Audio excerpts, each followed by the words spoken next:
government, who's been with the minister, but someone who's really championing the bridge and the pathways and the relationship that we're forging closely with India. And what I believe as Australia embarks on building a strong future made in Australia, I strongly believe that this future made in Australia is partnering with India, this new India that we all are passionate about. So really pleased to have you, sir, and also honor this occasion as well. I'm also keen to acknowledge all the parliamentarians who are here and who may join during the course of this evening.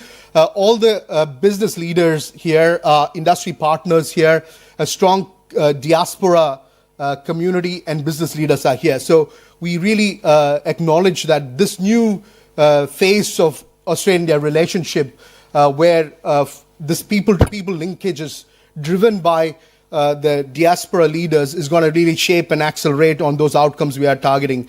Bilaterally, we've doubled the trade between Australia and India over the last 2 years since we signed the bilateral free trade agreement from about 27 billion to about 50 billion now.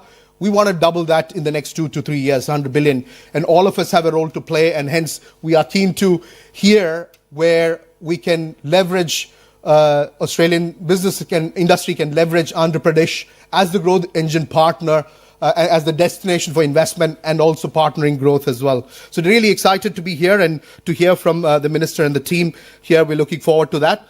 I also want to acknowledge our other support partners who have helped us curate this evening's event. Department of Foreign Affairs and Trade, Calvin and the team, wherever you are. Definitely acknowledge the role of Department of Foreign Affairs and Trade, and we continue to partner with DFAT and CARE, the Centre for Australia-India Relations. I also want to acknowledge CII, our industry MOU partner based in India. We will hear from them about the partnership summit which is coming up in Vizag in the state of Andhra Pradesh, which we are all excited, and I'm looking forward to shaping a very sound delegation of business leaders to attend, which we will definitely hear from the speakers as well. I also want to acknowledge our national sponsors, Combank and NIB, who are represented in this room, and also our event host sponsor partner, New Edge Education Group as well. I just want to say one thing, what I'm really energized by this visit, and I understand that the minister is going to visit Queensland and also Melbourne in Victoria. What we are keen as AIBC, and AIBC being an organization, a preeminent industry body, working closely with both the governments to really shape over the last 40 years set up by the former Prime Ministers Rajiv Gandhi and Bob Hawke. We've been really focused on shaping those business to trade outcome as well. But what we are excited about is the state-to-state opportunities as well. Across infrastructure, across manufacturing, across those more modern sectors, the sunrise sectors, including clean energy and skill development as well, which is very rightly so, very important. And very pleased when the minister highlighted that the portfolio he holds is human resource development. It's also sustainable development focused on those new skills and also uplifting the whole society as well. So definitely a conscious, sustainable development and enriching those talents as well, where Australia and India can partner. So really acknowledge and really keen to hear, and I'm sure all of you you are excited as well. I must be honest that when we were putting together this event, we are cognizant that it is a Diwali day, but I'm really pleased that we've got overwhelming support. I wish you all well, and hopefully you can get back to your prayers and also be with the family later in the evening. So without much ado, and I will continue to facilitate this evening, I will now invite, and I thank all of you. What I would do is, if I can also acknowledge the support from Aruna Chandrala ji, wherever you are, Aruna. Yeah, you are here. We might just do a token of welcome for the two guests we have. If I can invite the Honourable Minister.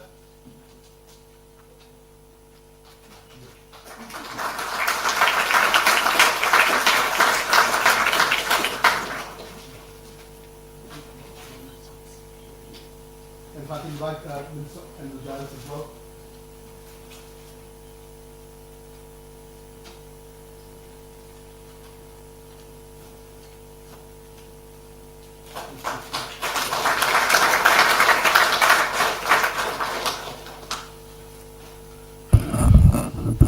Thank you all. We'll kick off without much ado. If I can invite the the Honourable Warren Kirby MP, the co-chair of Parliamentary Friends of India, New South Wales, and member of Riverston, to offer his remarks and his welcome as well on behalf of the Parliament.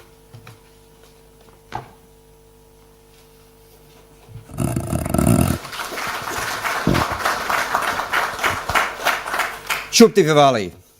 I think that's how we should start this evening's proceedings. I would also like to acknowledge that we are meeting here this evening on the land of the Gadigal people, and who are the original custodians of this region of Sydney, one of the very first places in all of Australia to be colonised. And we are meeting in the oldest parliament in New South Wales. And I extend my respects to elders past and present, and any people of Aboriginal heritage that may be with us. Meeting here in Australia's oldest parliament, the People's Parliament, specifically in this room, the Jubilee room, is just as auspicious in some ways as the day that we are celebrating. Up above us we have the Greek goddess of knowledge, who looks down on us and reminds us that knowledge is the mother of wisdom and virtue.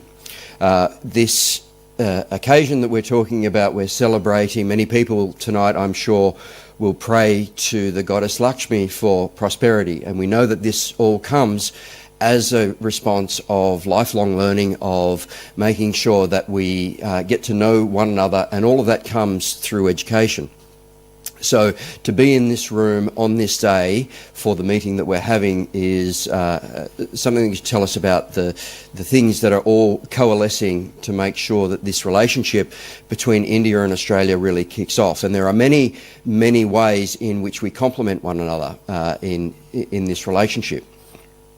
I should acknowledge we have some MPs in the room. We have Justin Clancy hiding over the back there, who's just joined us. We have Charisma Kalyanda, who are my parliamentary colleagues here. Special thanks to Minister Giles for bringing Minister Lokesh to visit us in this wonderful occasion. Your very first visit. I hope that it is better than your US experiences.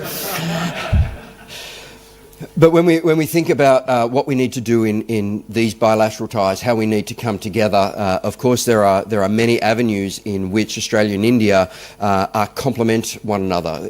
Of all of the relationships we have with different countries around the world, the bilateral relationship between India and Australia is in many ways the ones where we have the most commonality and the most touch points of connection.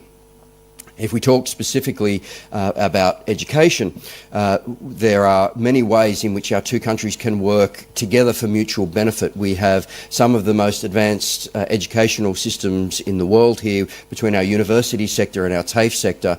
We also have some of the most stringent requirements and regulations when it comes to everything from construction through to all of the rules and regulations required to build things, which means that our education system, both in a formal academic sense, is very, very strict in the pass and fail, and it also means that the industry learning is very, very high as well. So by allowing a system, for example, where we use New South Wales TAFE or we use our university sector to help train people on the ground in India to come to Australia to learn skills and trades, we can benefit the human resources that are available in India, and we can also go some way towards addressing some of the skill shortages that we see in Australia across multiple sectors, whether that is in the construction industry, as I mentioned earlier, whether that's in medicine or whether that's in IT or other sectors. All of these things start from a good foundation of collaboration between our two nations and with the education sector. I am fortunate enough to represent a diaspora that has the largest number of, or should say, an electorate that has the largest number of people from the Indian diaspora. It's the largest and fastest growing. We have the most amount of Hindi speakers. And I can tell you from experience that as that population has grown, this population has shifted over the last 10 years or so from a largely Anglo community, small, almost rural on the outskirts of northwest Sydney, to now having tens of thousands of of people, and the vast majority of people who are coming in are from the Indian diaspora. Now, during that period of population growth, what we have seen is an unusual phenomenon where our unemployment rate has plummeted. We have now one of the lowest unemployment rates. In fact, my electorate enjoys almost half of what is surrounding me. We have seen a significant drop in the rates of crime and criminality, and we've also seen a significant increase in educational outcomes. And this has come about not despite the population that we've seen, but because of that. And so then we go back to how all of this works together with these complementary attributes that we have between Australia and India, and why it is a natural fit for the two of us to be together. And at the risk of stepping on the Minister's toes here about the foundations that were laid with the bilateral trade agreements, but they are the foundations that were laid, and it's incumbent upon states to then start building upon that to grow. When we're looking at economies that are approaching into the trillions of dollars, when we look at the way that Australia can complement that, whether it's with education, whether that's with raw materials, either in the mining sector or in our agricultural sector, whether we're looking towards things like the technology that we use in farm and agriculture here, and how that can be transported and utilised in India, and the production, manufacturing capabilities in India,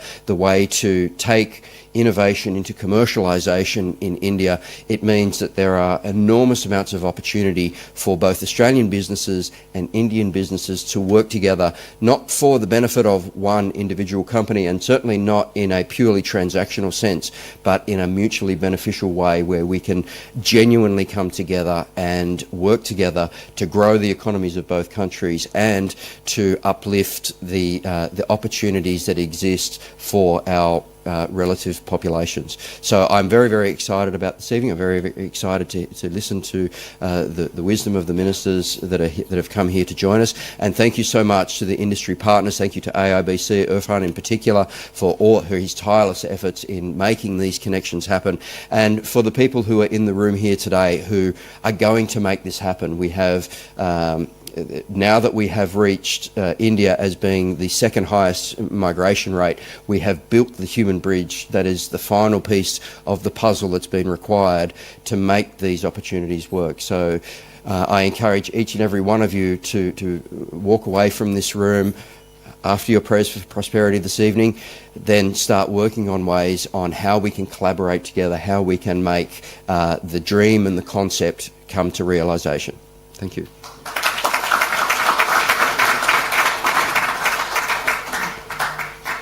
Thank you, Warren, and thank you for those insightful words and impactful call to action. And we'll look forward to again visiting India together with the business delegates to make some of those impacts happen as well. Thank you. Definitely. First landing into Vizag. Yeah. Thank you. Now I invite the Honourable Minister Andrew Giles, the Minister of Skills and Training, Australian Federal Government, to share his thoughts and insights.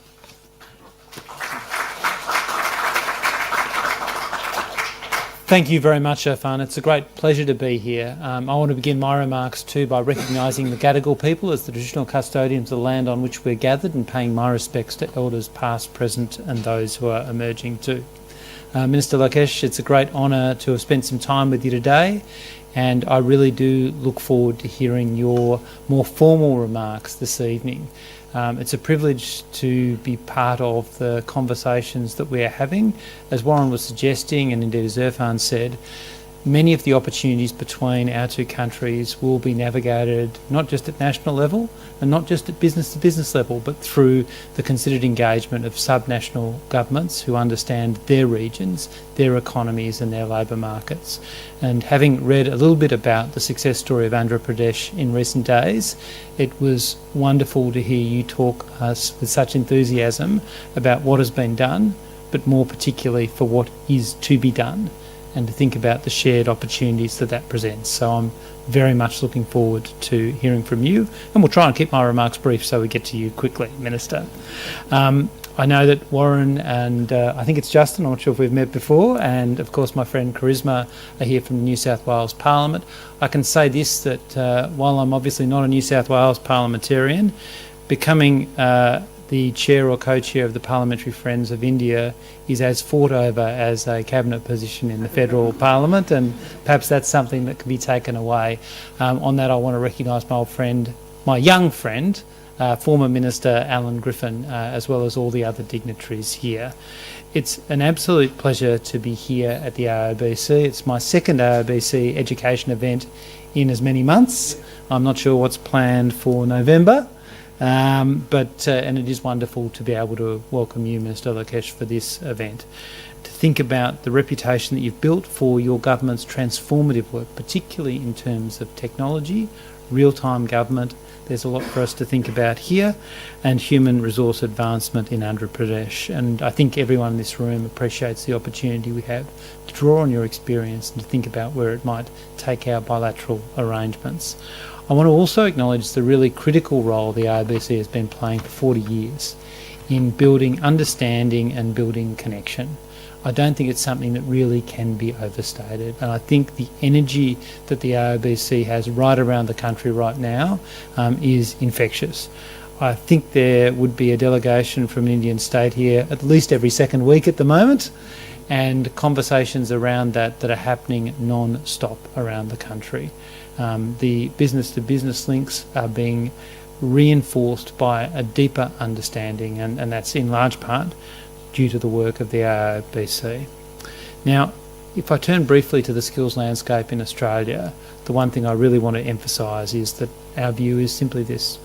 Education and training are absolutely key to building economic prosperity for Australia, and we believe that that is the case for India too.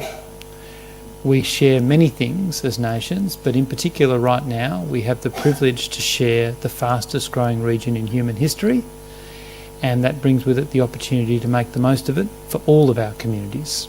That's really, I think, what brings us together here. It's why we also, in the Albanese government, deeply value the incredibly diverse and large, by Australian standards at least, diaspora communities that add so much to the colour and movement of every Australian community. I think I'm not alone in seeing, obviously, tonight's as being just one part of an ongoing Diwali that seems to stretch for about half the year. But I do wish everyone a happy Diwali, and perhaps I can say to our visitors from India, Diwali is not simply an event for the diaspora community, it's a significant event for every Australian, and I think that speaks more eloquently than to any words we can put on paper about our relationship as countries and as people. Now, I think about the government of Andhra Pradesh as having identified a number of priority issues for collaboration in education and skilling, particularly renewables and the green economy and secondary and higher education. We've talked also a lot about agriculture too. So I think there are real opportunities because these all resonate strongly with our priorities in the Albanese government, particularly our focus on our clean energy workforce as we approach a similar challenge, although not on a similar scale, it must be said. And looking at skills more broadly, what we have been doing, and Warren touched on this, is how we can work with partners to tackle skills challenges domestically and abroad. I think we can say that we've made significant progress in that regard, in particular by building more cooperative arrangements at a national level, working with our partners in the states and territories through the $30 billion National Skills Agreement, as well as through rolling out free TAFE to deliver training in areas of need. So what I'm trying to do is effectively to emulate what you and your Chief Minister have been doing for quite some time, to use the role of skills and training and the levers that are available to me to look to identify problems and then to solve them by bringing people together in that shared understanding. And I think there are so many opportunities to take this conversation forward. I note that, of course, India, amongst its other attributes, is one of the youngest democracies on the planet. 2/3 of the population under the age of 35, which to me now seems very, very, very young. There's obviously a huge group who are already or about to become the next generation of skilled workers, ready to embrace opportunities their parents couldn't have dreamed of, and those that we can't yet imagine too. And I do think that Australia's vet sector and our higher education sector too are well positioned to be part of this extraordinary transformation of workforce. And that's something that we need to think about through effective engagement and listening, through forums like this, through industry partnerships, and through deepening our people-to-people links more broadly. Because the mutual understanding that is really fundamental to international education is something that can only strengthen the friendships that exist between our countries and our people and deepen the understanding about where we can meet shared needs. And I'm really excited to furthering these connections later in the year when I travel to India with Minister Clare and Assistant Minister Hill. I thank the Minister here for suggesting some minor alterations to my travel schedule, which I'm not sure we can accommodate this time, but we'll see. I think it really is an important opportunity for our countries to discuss in depth, you can only do in a face-to-face setting, how we can realise the opportunities and stare down the challenges that we face. I'm really proud that Australia is and must remain a tertiary education partner of choice. India is Australia's top country for international vet student enrolments. About 1 in 5 of our enrolments are people from India. These students, and even more so I might say, the graduates are valued members of our classrooms, our communities and our workplaces. And I'm really confident this will only grow through the comprehensive strategic partnership. I look to India's national education policy, only 5 years old now, but a very meaningful document. The internationalisation of education provides deep collaboration opportunities for institutions at both ends. I'm really focused on how Australian vet providers in particular can play a role in meeting the extraordinary skills challenge that you grapple with every day in Andhra Pradesh. A labour market that's rapidly changing and a volume of people entering that labour market that I find hard to imagine. And for me, I do recognise, on the one hand, we have a vet system that is globally recognised. And we're very proud, but we also acknowledge the challenges that we face. I think recognising those challenges domestically and the opportunities internationally can provide a great synergy for us to realise all of these opportunities. So I'm very keen to hear from you, Minister, and I'll end my remarks now, because hearing from you, having the perspective of your government brought to Australia, brought to this beautiful room in Sydney, is fundamental, from my point of view, to making sure that the Australian skills and training system can be all that it can be for people who come to Australia and sending skills offshore as well, but also so that we can more profoundly deepen the relationship and understanding between our people, which I think is fundamental to the future that we both would like to see. Thank you very much.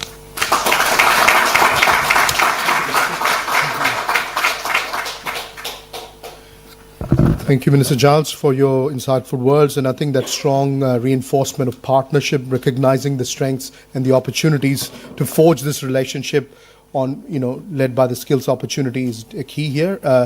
And I think it's a long-term opportunity that we want to share and, leverage. Thank you again, Minister, for your words. Before we hear from the Honourable Minister, Minister Nara Lokesh, we do have a short presentation on the CII Partnership Summit 2025, which is again really showcasing the opportunities in Andhra Pradesh.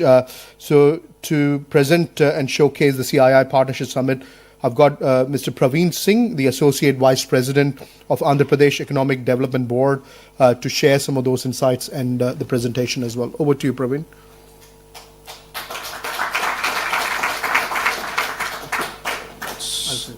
Okay. Thank you.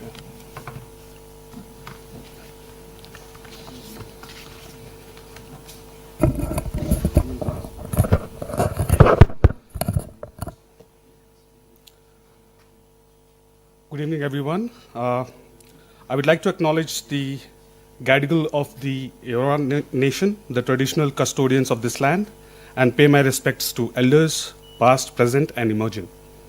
It is my privilege to be here in this iconic and historical place. Leaders, innovators, institutions who share our belief in sustainable and inclusive growth.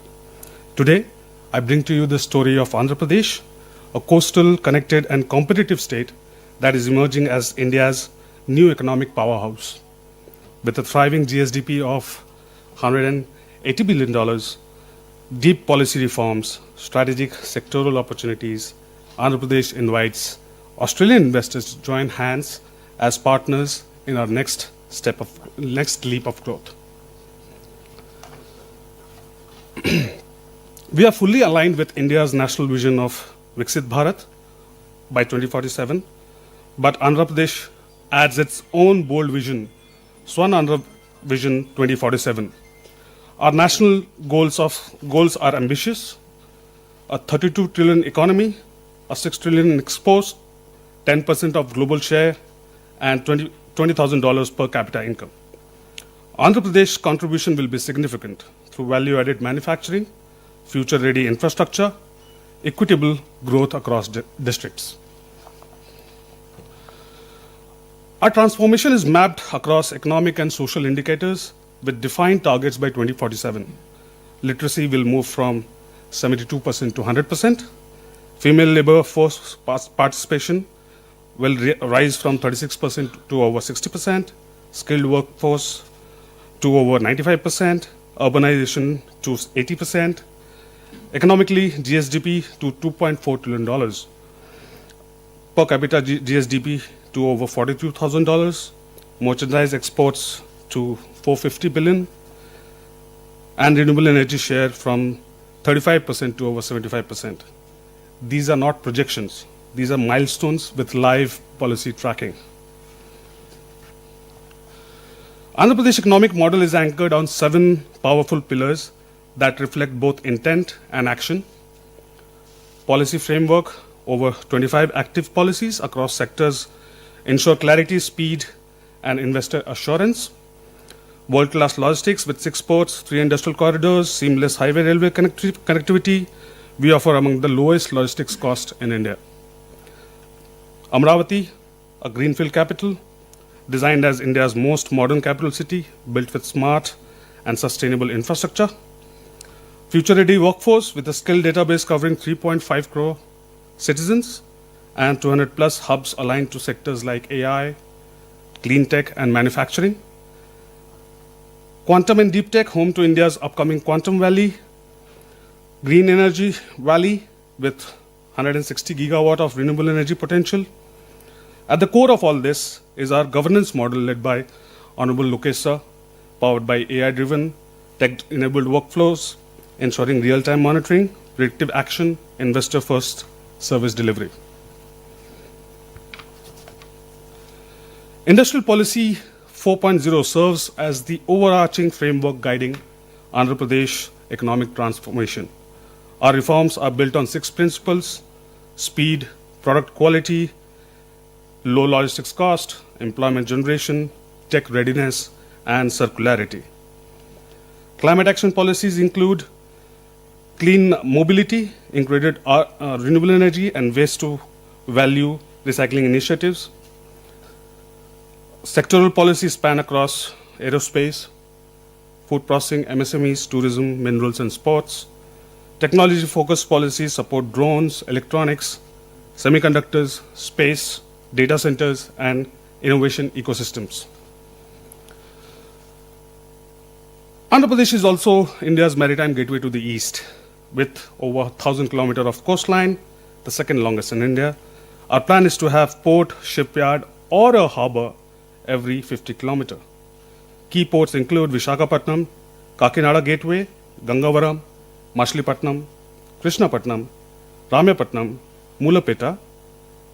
Australia as a maritime economy will find strategic logistics and shipbuilding opportunities here.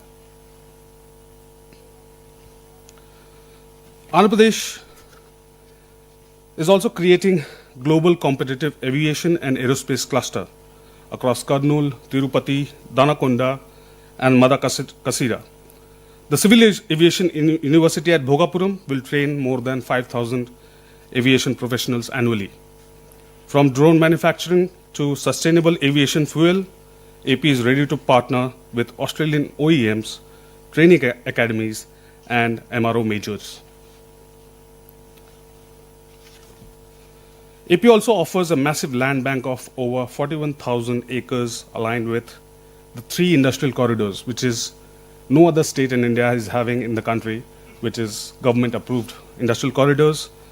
Visakhapatnam, Chennai Industrial Corridor, Chennai-Bangalore Industrial Corridor, Hyderabad-Bangalore Industrial Corridor.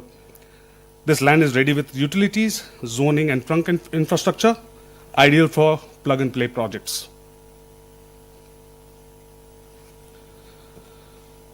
We have also identified high-potential clusters in petrochemicals, which is in Mulapeta and Krishnapatnam, food processing, Rayalaseema and Godavari Belt, iron and steel, Kadapa and Anantapur, pharma and medtech, Visakhapatnam, electronics, Tirupati, Koparthi. These are the names, but these are the clusters which we are developing in the state. Renewable energy in Anantapur, Kurnool and Kadapa. Each cluster is policy-backed and investment-ready. Amravati is being built on a model capital city, combining strategic location, thematic city zoning, world-class institutions, smart infrastructure and utilities, with access to highways, ports and airports. Amravati offers a compelling destination for urban innovation and administration.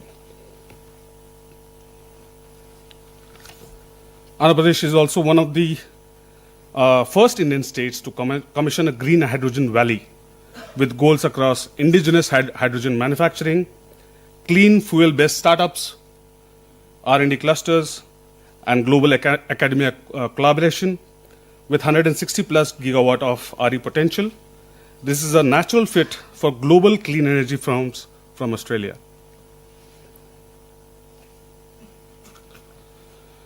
AP's tourism sector is unlocking huge potential.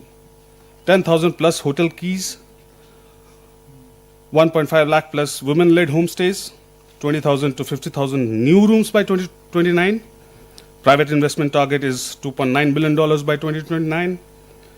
Tourism GVA doubling from 4.6% to 8%, connected by a single tourism super app. From wildlife and temples to Buddhist trails and beaches, we are unmatched in natural and spiritual tourism. Now Visakhapatnam, it's now a leading tier 2 tech hub with 48 universities, institutions, more than 25,000 affiliated colleges, over 38 million people in tech talent catchment. We are a budding capacity for GCCs, AI, analytics, and digital services, and invite Australia's tech and education institutions to co-create here. AP has a 38 million strong talent pool with over 25.2 million within the age of 15 to 39, ready for next generation employment. We are building a deep tech ready workforce through the Naipunyam Digital Skills Universe, a statewide skilling architecture. The ecosystem includes universities, skill hubs, digital platforms, mobile-based learning tools for maximum access. We are partnering with Infosys, Cisco, Oracle, Microsoft, and many more to align skills with global industry demand. Our goal is to match Industry 4.0 and AI era needs, more cloud and coding to cybersecurity and clean tech. Andhra Pradesh has conducted skill census in 2024, covering like 3.4 crore citizens across 1.8 crore households with Aadhaar-linked skill IDs. Institutional reforms include a new skill university, 26 skill colleges, and over 200 skill hubs, backed by a budget of over 1,200 crores. Education reforms are aligned with national education policy, featuring bilingual learning, tribal inclusion, and a new 5-tier school model. Global partnerships include Oracle, IBM, Suzlon, and PMKVY.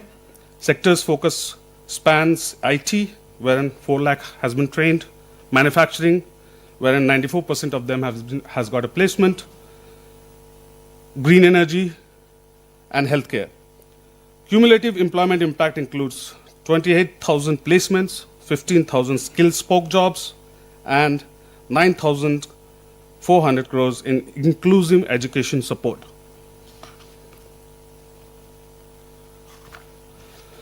In Vijayawada and Rajahmundry, we have launched the Ratan Tata Innovation Hub, which is focused on one family, one entrepreneur. Angel and VC access, corporate and educational partnerships, infrastructure, clean rooms, prototyping labs, Internet of Things. We welcome Australian accelerators and R&D groups to connect with this bottom-up entrepreneurship platform. Andhra Pradesh is pioneering governance 4.0, a data-driven, AI-enabled and people-first model. A state data lake will unify all government data into a single source of truth, enabling cross-department insights.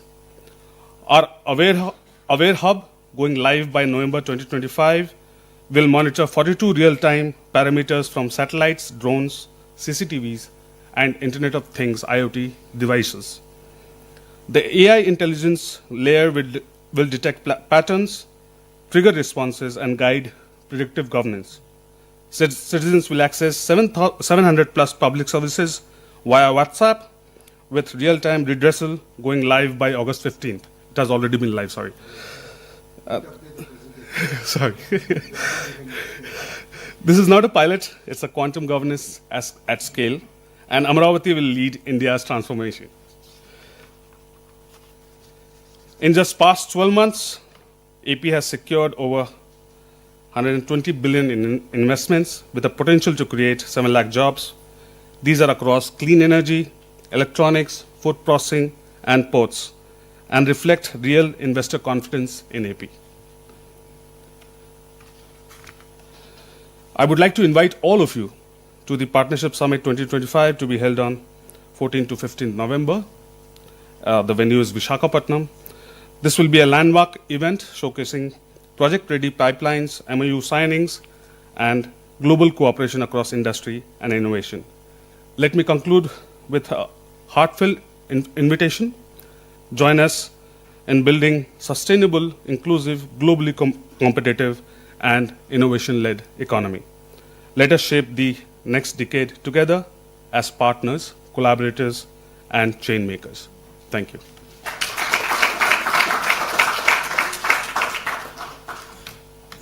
Thank you, Praveen ji. Thank you for sharing those insights. And one of the cues I will take is that is very visionary, is one family, one entrepreneur. Myself as well come through, entrepreneurship runs in my blood, I would say. That is an amazing vision of yourself and the Honourable Chief Minister.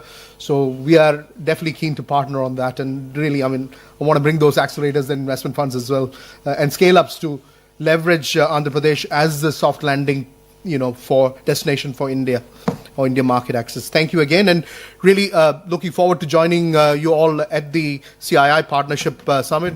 Definitely, I'm looking forward to going and looking forward for the other businesses to join as well. So without much ado and without any further delay, I want to invite the Honourable Shri Nara Lokesh, the Minister for HRD and IT, Government of Andhra Pradesh, to address the gathering, and everyone's looking forward to hearing from you. Thank you again.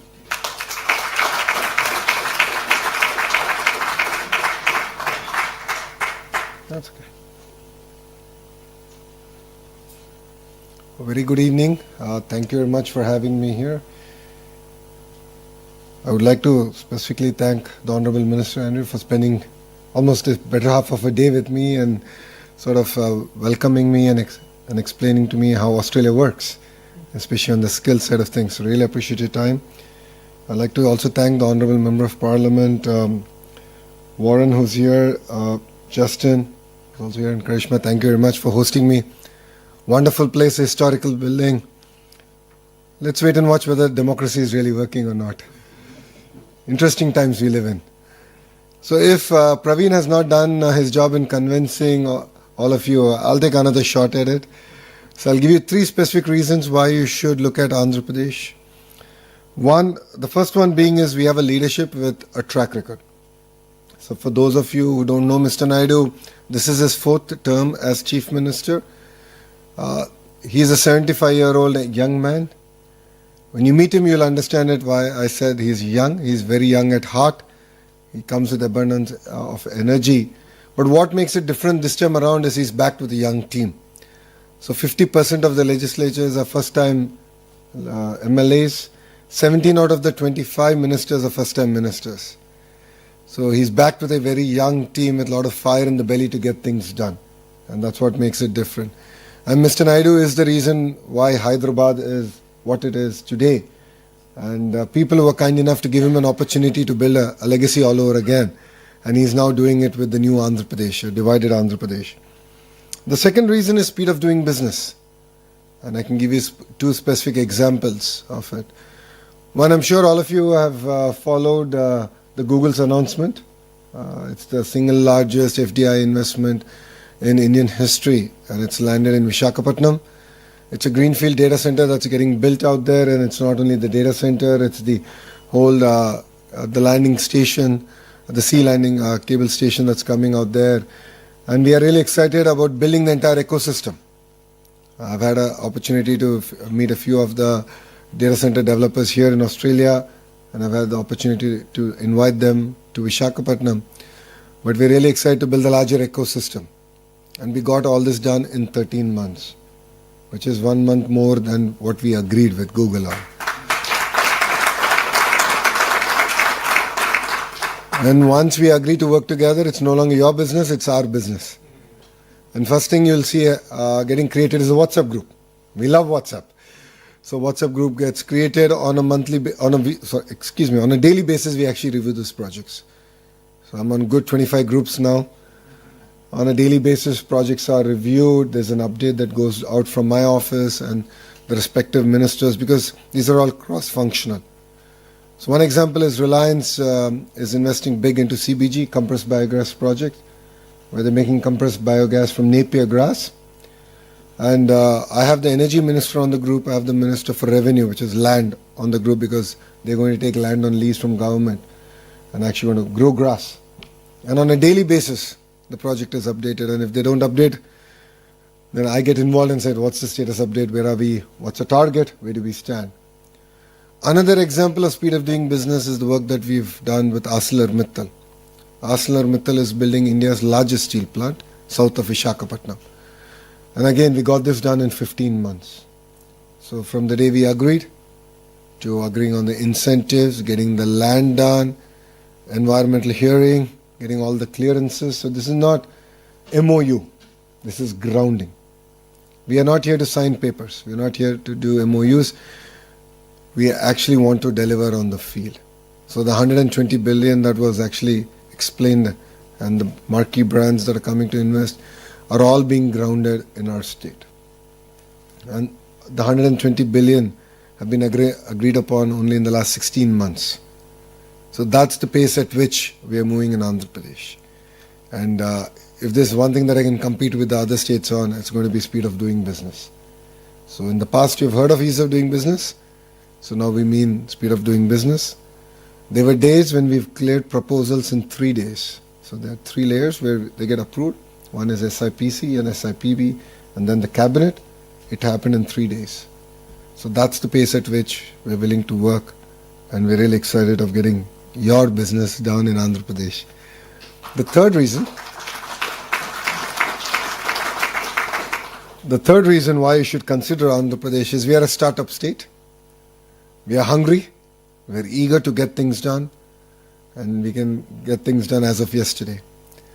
And as a political establishment, we are a regional party, but then we have national interests at heart. So we believe that we can positively influence policy at the federal level, which I believe which is good for the nation. And in the whole process, Andhra Pradesh has the first mover advantage. And this is not the first time we're doing it. We have done it in the past with privatization of airports, deregulation of the telecom sector. Mr. Naidu led the initiative around digital currency. And now we've done that in data centers. So we positively influence policy. And that's something that we can do. And that's what makes us very unique and different from other states. I'm sure quite a few states are eyeing for your investments. And I think it's very good. I always believe that if states compete, India wins. And that is the new India that we're talking about. And it's exciting times under the leadership of the Honorable Prime Minister Shri Narendra Modi ji. Delivering the $30 trillion target will be done. No second thoughts about it. And in the process, Andhra Pradesh will be a $2.4 trillion economy. And as a state, we are leading a lot of the initiatives of Government of India from the front.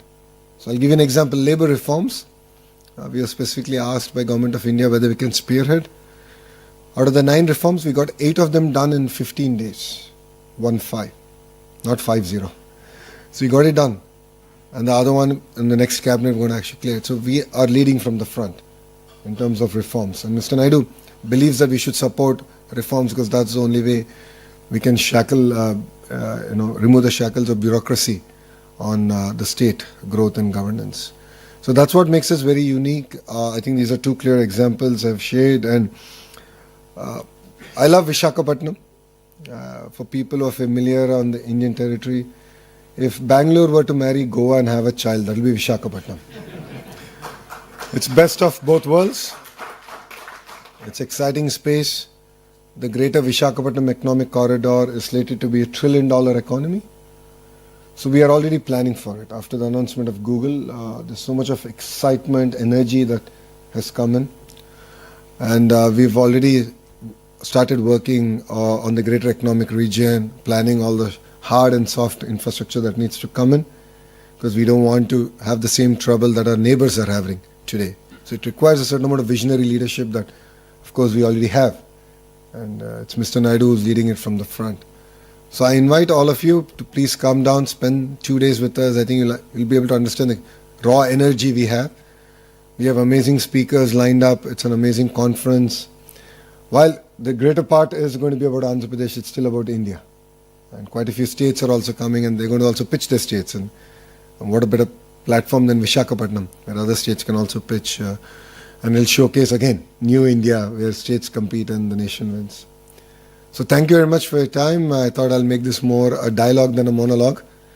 So I'm here to take any questions that you have. Okay? Thank you very much. We'll give you the microphone. Oh, that's okay, I can hear. Yeah. Oh. Share the microphone.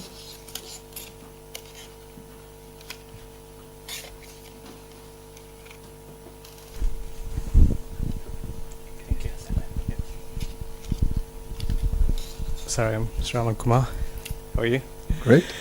Yeah, so what makes the difference from the past government to yours?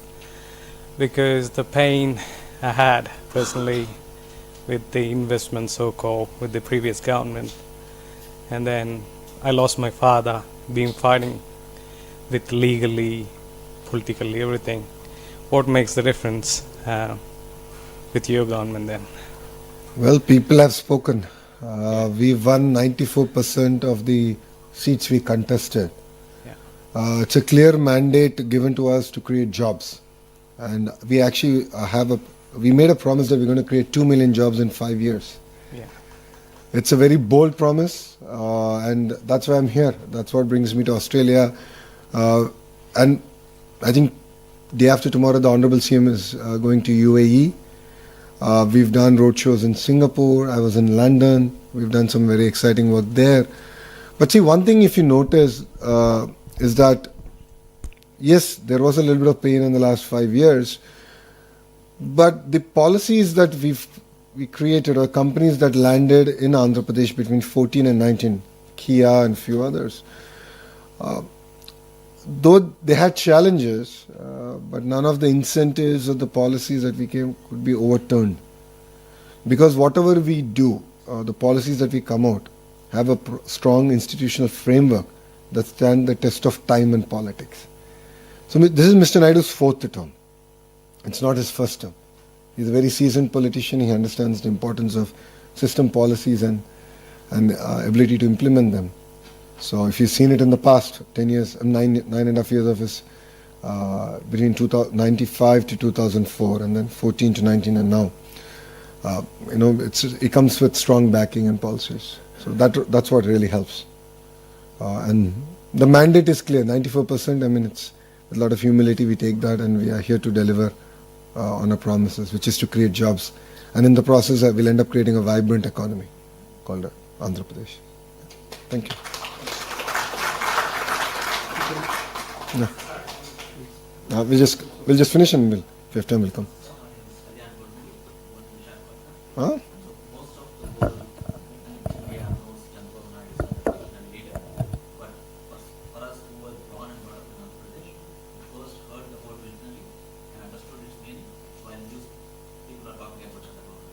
Very kind of you.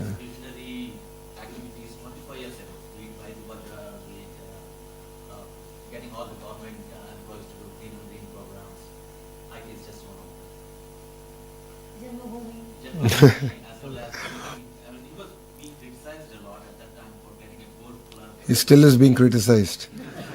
Okay, that's, it's visionaries' job to lead from the front, while critics will criticize, yes. And that's what made Hyderabad what it's Yep. very excited, sir, that because he's back with India's next generation. My question to you personally, sir, is how do you keep up with managing your bosses and your father's expectations? Do you think you can outperform this expectations? A good question. Oh my God. I think I'll lose my job by the time I go back to Andhra Pradesh if I answer that question. So Mr. Naidu is an impatient politician. We jokingly say that if you can carry 10 kgs, he'll give you 12. If you can carry 12, he'll give you 15. So he ups the bar, but that's what makes it really exciting. And that's why you see a lot of youngsters working for him. And he mirrors the energy and the commitment that the Honorable Prime Minister has for the nation.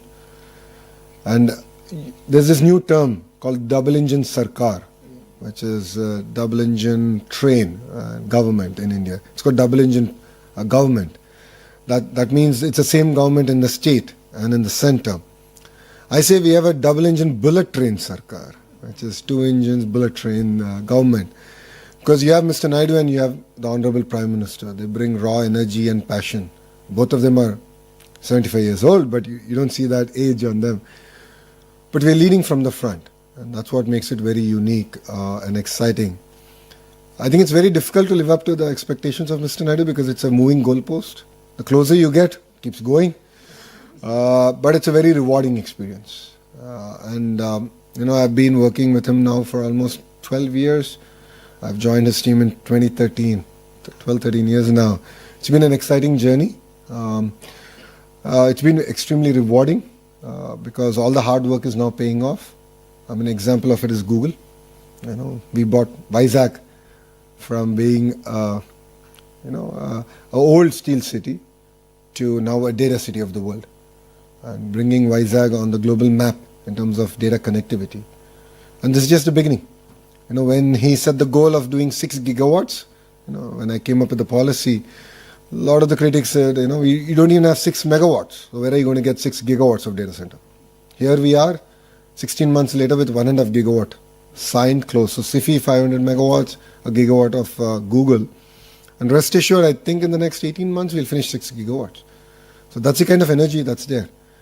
And one of the reasons we're able to do it is, again, it's end-to-end, right? You saw the presentation where we spoke about renewable energy, world-class talent, and then, of course, the ecosystem. So renewable energy is big in Andhra. So we have the solar, wind, the pump storage, hydro projects that's going to power all these data centers.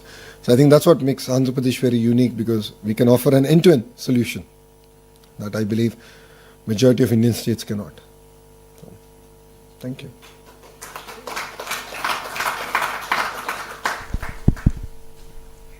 Not sure if we need the mic. Thank you. That was a lovely presentation to all of you. And thank you for addressing everybody.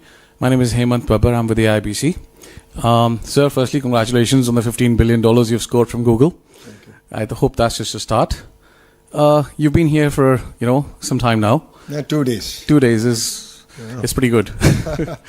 Actually, 24 hours. 24 hours, okay. Look at the time from I landed to where I am now. So, Have you rested at all? well, I hope. Where do you see, in your opinion, Australian businesses entering into Andhra Pradesh with what you've seen so far? And where do you see those opportunities aligning between the two countries? I think that's a very good question. If you look at sectors like skill development is one sector that I saw there's great opportunity. Education, again, a lot of work that we can do together. Mining is a sector, of course, it's a natural sector for both Andhra Pradesh and Australia to work together. Parallelly, I've seen agri-tech as one of the areas that we can possibly collaborate. Today when I had a lunch with a few of the CEOs, one thing I said in agriculture is it's not just about wheat and corn. There's a lot more innovation that we can do around horticulture, sectors like mushroom, which today don't exist in Andhra Pradesh. So agri is a very, very big sector for us to sort of focus and collaborate. You do have a vibrant startup ecosystem. That's one thing. Through the Ratan Tata Innovation Hub, we can sort of collaborate, and India is an amazing launch pad in that sense. So these were a few of the sectors that we thought we can start working together on. Renewable energy, of course, is very something that we can build on. You have an amazing education system here around it. So sharing with the Honourable Minister here that green molecules, so taking renewable energy to green molecules is going to be very, very important for us as a state. So that's another area that we can collaborate. But I think the Economic Development Board shared opportunities around automotive, space, defense, drone, compressed biogas, aqua, quantum computing, pharma, medical devices manufacturing, steel. Now Russia is also investing big with their acquisition by Rusal of an alumina refinery in Andhra Pradesh, which is going to bring upstream and downstream industries also coming in. So I think Andhra Pradesh in that way is opening up across sectors, and that's what will make us very unique compared to other states in India. Thank you, sir. Lovely. Thank you. It's a very long answer for a short question. Welcome to Thank you. welcome to Australia, sir. My name is Vish Vishwanathan. I am from Australia India Business Council, working with Mr. Irfan. As we have industry chapters. I'm very proud to lead this chapter called Make with India, encouraging Australian companies to make with India. Yeah. It is basically implementing Prime Minister's vision of Make in India. Yeah. So we want to implement that in Australia. So definitely it's a very welcome, that your visionary program for Andhra Pradesh. I mean, what we would like to suggest is, apart from the sectors one of the promising sectors which is definitely there is the health and pharmaceuticals. Yep. And then also defense and security is another area which a lot of potential is there. And the third one is the sports. As you know that Australia is also, going to have the Olympics, and there are many other games going to be happening in Brisbane. So that's another sector which you may like to consider. So together, as to assist you from Make in India point of view, we are there to assist you. No, thank you for bringing up sports. I believe that's very important. It builds a lot of character and resilience. I'm getting an opportunity to meet quite a few of the universities and understanding the sports program. A few of them who are very specialized on sports, and I'm looking at actually bringing them to Andhra Pradesh and trying to build the entire ecosystem. Because as you know, India is predominantly about cricket, and we want to go beyond it. And that's one area we are looking forward to collaborating. Defense, the Economic Development Board presentation had defense as one of the focus areas. You'll be seeing announcements coming soon in that sector also. So we are very focused on that. And I believe on the power of clusterization, where vertical and horizontal integration is going to happen, where I believe that the ecosystem has to should be built within a certain amount of radius. And it should be end-to-end. It shouldn't be sporadic. It shouldn't be about just one company. So whenever I meet a Fortune 500 company, the question they ask is, what can I do for you? I'm like, give me a Rolodex of all your suppliers, because I want to go chase them. Then you'll have no other opportunity but come to Andhra Pradesh. So this is something I've asked quite a few of the companies, and they were gracious enough to give it to me. And now we're building that. We're doing that across defense, we're doing it across aerospace, we're doing it across space, because there's a lot of private launch pads coming. So that's the vertical bit. And the horizontal bit, which I shared with the Honourable Minister today, is education, skills, testing. All this has to be common infra that we provide. So that's where I believe in the power of clusterization, and each district, which is the administrative unit in India, should be focused on one specific thrust area and build competencies around that. So that's what we're doing in Andhra Pradesh. And I believe that's what will make us unique compared to other states in India. Wish you good luck. Thank Thank you so much. Maybe we'll take 2 questions more. Yeah. No? Ladies first. Okay. No, ladies first. Ladies first. Thank you, sir. It's very nice to hear a lot of insights. Myself, Dr. Tanima Banerjee, I'm a young scientist. I'm very much interested towards the women in STEM. I just wanted to know what are the opportunities in Andhra Pradesh in women in STEM, and if there is any scheme, and what are the new opportunities for the entrepreneurs, those who wants to connect with Andhra Pradesh government, and a lot of student exchange program and many other schemes if it is. So would like to hear from you, sir. Oh, thank you. Thank you for bringing this up. For me, gender parity is very, very important. So we are actually are starting it from kindergarten. I've already done a bit of work in school education, where first grade, second grade textbooks, when you have household chores in that, and their pictures, they only have women doing it. So we've changed it. We've made it 50-50. Sorry men, you have to pitch in. You have to clean up. So I believe in it. We're very passionate about it. And fundamental change happens through primary education. That enables, when you bring about these changes, it enables also women an opportunity to think beyond the traditional sectors. Historically, Andhra Pradesh has done better with women in STEM. As a political party, we take a lot of pride and credit for it, because the founder of the party actually created a university just for women, which is in Tirupati. Padmavati University is just for women in Tirupati. So Andhra Pradesh that way has done far better than other states of getting women more into IT and STEM in extension. I think we can do a lot more. I agree, exchange programs are important, and we had again an opportunity to talk with the Honourable Minister and few of your other political leadership here to explore those. In terms of entrepreneurship, that's where the Ratan Tata Innovation Hub comes. Today it was about a larger presentation, but Ratan Tata Innovation Hub is, the main hub is in Amravati, the main center, and then you have the nodes that are out in the major economic zones. They're all being mentored by industry. So the RTIH main hub is done by the Tatas themselves, one by Adani, one by JSW, one by Mega Engineering, one by Greenco, which is the largest renewable energy company in India. So that we got all of them to mentor, because it's not just about money. Especially for startups, they need mentoring, they need access to market. That's what we're doing. Yeah. And it's being led by a young IAS officer she's from IIT Kharagpur, who then went on to the Indian Administrative Service. So we've identified even administrative leadership that can support the political will to get things done. So we have aligned that. So with the Ratan Tata Innovation Hub, it's just the beginning, because I think we're a month old in RTIH, but we have a clear trajectory in terms of what we want to deliver. So again, I believe that will make us different. So I also believe that if student exchange program can be happen, so Australian students could learn something new from the Indian students, and also Indian students can learn from the Australians. So this exchange will again will strong our bilateral relationship. No, absolutely. I get asked this question a lot. As an alumni of Stanford Business School, a lot of Indians ask me, why Stanford? How is it different from an Indian business school? And one of the thing I say is that, when you go to a different culture and when you're surrounded by people from different parts of the world, you tend to appreciate things far better. Exactly. And you understand a lot of context with which questions are asked and the way people contribute to your classroom. And this is my first trip to Australia, and it's been now just over 30 hours since I've set foot on your soil, and I've learnt a lot.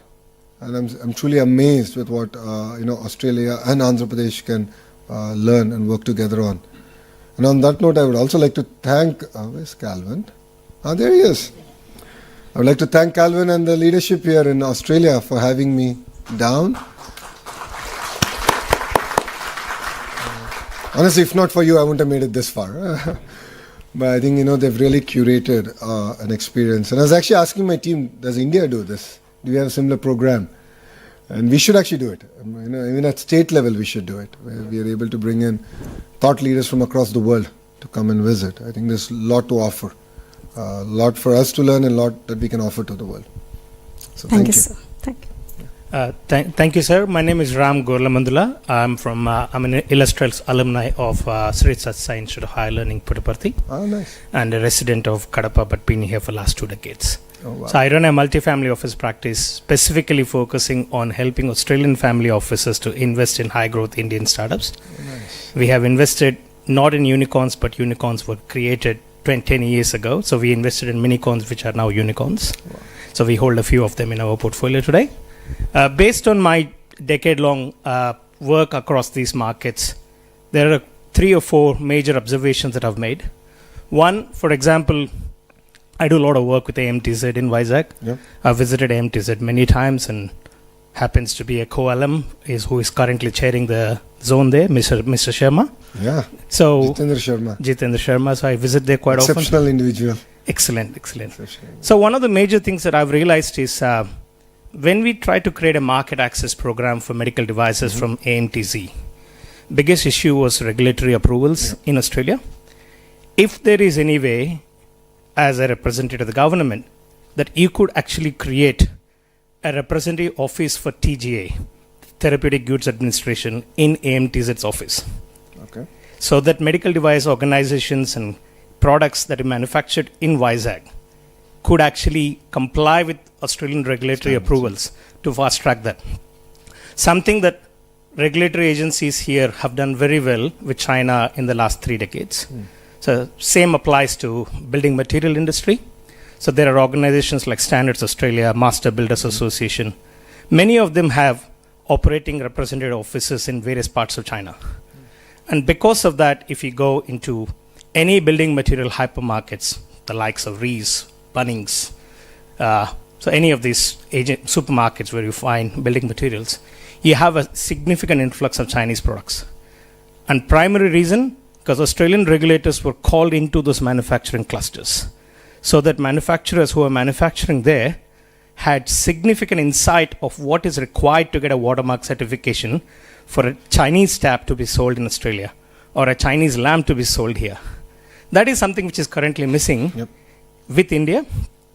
And more fundamentally, looking at Andhra Pradesh as such, something that we've done very well at that capital is not to invest in India but invest in Bharat.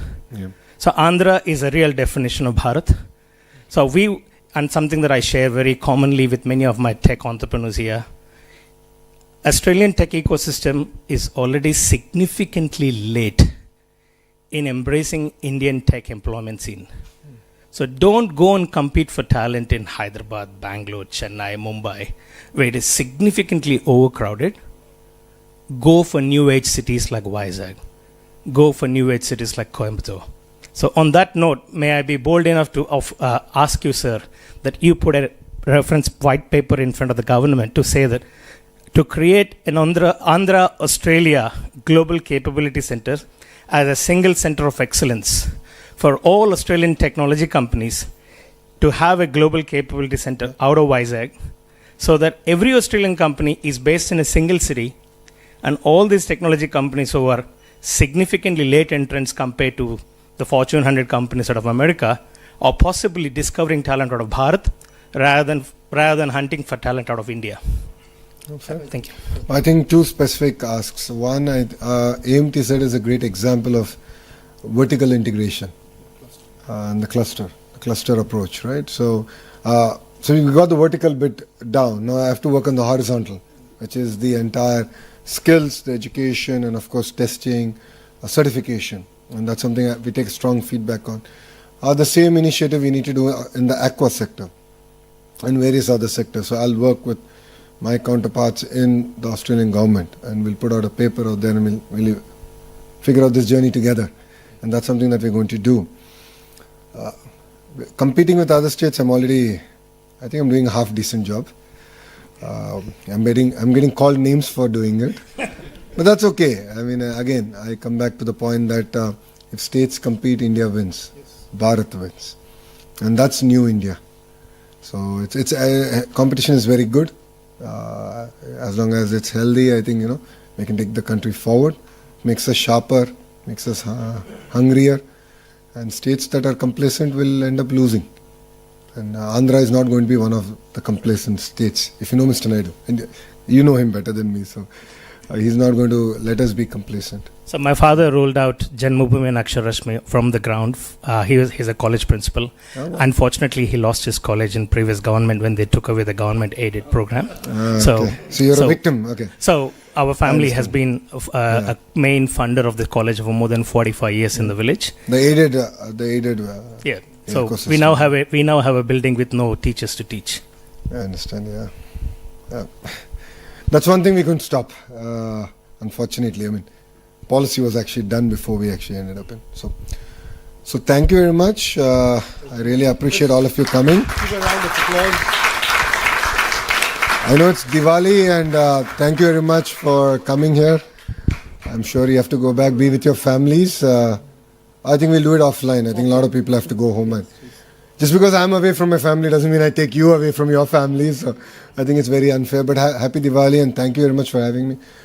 To the Indian Consul General, thank you, sir, for joining us. He's been a great supporter of Andhra Pradesh. Sir was kind enough to be part of the Telugu diaspora meeting we did yesterday. And I think yesterday's event shows raw energy and passion that Australia and Andhra Pradesh can do amazing work together. So I take your feedback loud and clear. I'll take your contacts from the partnership that we're going to forge here. And I'll be in touch, and I look forward from hearing from all of you, and I look forward to hosting you in Visakhapatnam, which is Yeah, and Visakhapatnam is a product of. Thank you. So Krishna, you're coming down. That's clear, right?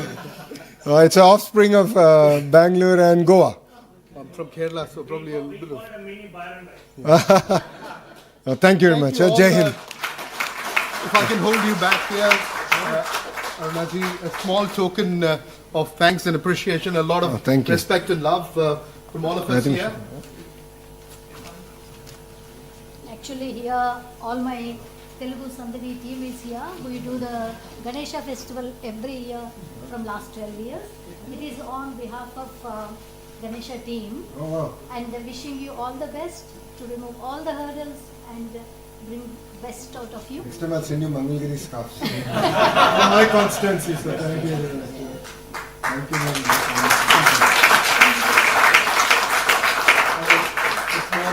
Small token as well. Boomerang? Yes, Boomerang and kangaroo. Everyone will be happy. Koala. Your son wanted a real kangaroo. Back and back. But For Brahmani. Oh, thank you. Yeah. And I got something for my favorite person in the world is Chandrababu Naidu. Calendar 2010. Oh, thank you very much. Please give him on my Thank you again. Appreciate that. And indeed an honor, God not from us. Look forward to forging those strong partnerships. Thank you. Thank you. Thank you. Please, we will have time for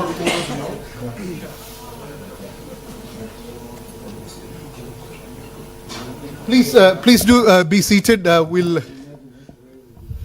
Please do be seated. We'll be wrapping the session shortly.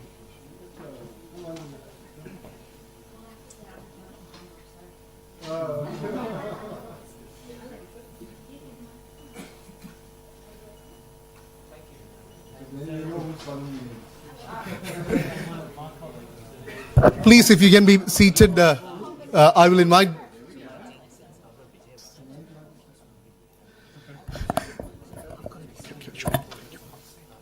Please do be seated. We'll just wrap up the session and there'll be opportunities for interaction and also photo as well. So I invite Dr. S. Janaki Raman, our Consul General, to felicitate and also share his special remarks. Please be seated. Just for a short while. I promise I won't take much of your time. Thank you very much. First of all, thank you very much, Honorable Minister, for coming to the city and to Parliament, having a fruitful discussions, with you. As I always say that there is a momentum between Australia and India, and such visits of ministers with proactive business in mind will definitely be captured in the strengthening our business relationship between India and Australia. The created momentum can be seen from what you do in India, whether you are going to go for some investments and export import. Andhra Pradesh has a huge potential for export into Australia, as well as very much in want of investments coming from the Telugu speaking diaspora, Australians and various other communities into Andhra Pradesh. We have received a number of delegations in the past from Andhra Pradesh for attracting our roadshows for business. I am sure such visits will important. I am going to tell you such visits, what does such visits make? Such visits will develop trust between two countries. Such visits will create a credibility between the two countries for investments and business, and with the credibility and trust, and then I think we can build our strength on the business and various people to people or any other relationship that have been spoken in the last 2 days. So as I said, I won't take much of your time. I just leave you here with a good night and happy Diwali. Last simple slogan I always say: design in Australia, make in India. And Andhra Pradesh is there to welcome you for any of your innovations for a large scale manufacturing, and that is what we have been hearing the last 2 days, and that is my mission in Sydney. My office is a point of contact for any business with any states in India, and especially with this with minister's visit, we will have more focus on Andhra and various other states. Thank you. Thank you, Dr. Janaki Ramanji, for your kind words and being the pillar of strength as well. And definitely it resonates with us, design in Australia and manufacture in India, something which we would love to forge as well. And as we also believe in the future made in Australia is to partner with India and this new India where Andhra Pradesh is a strong bullet engine, double engine force to reckon with and collaborate as well.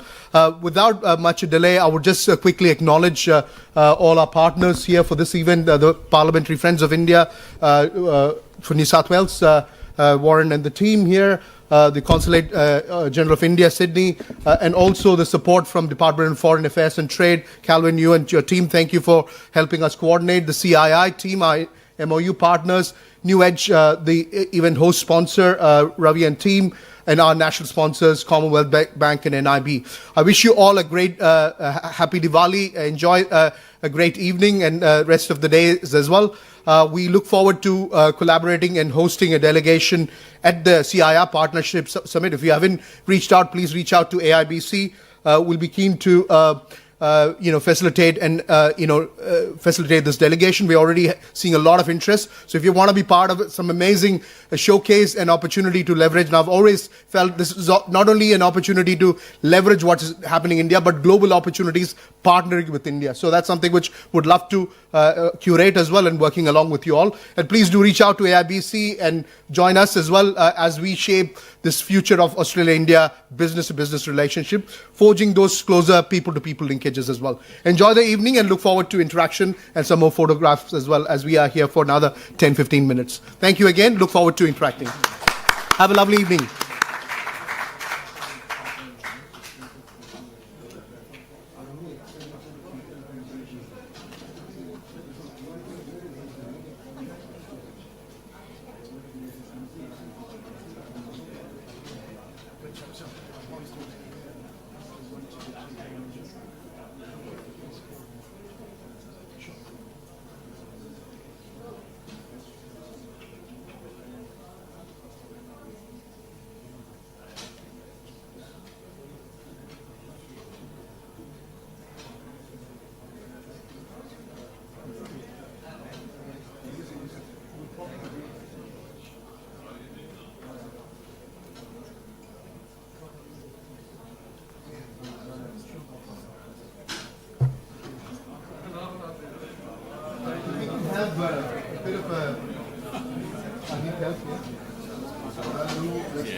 That's fine.